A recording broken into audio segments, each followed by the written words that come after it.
Hey friends, if you wish to fix efficiency mode not working in Windows 11, then please watch this video. I will guide you through the process. So open Task Manager. There's something called as efficiency mode, which you will see as a green symbol along with a lot of applications.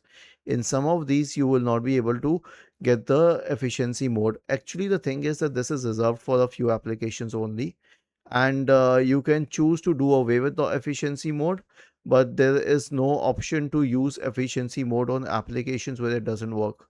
Okay, so my suggestion is to just let go of it. It's not a huge thing.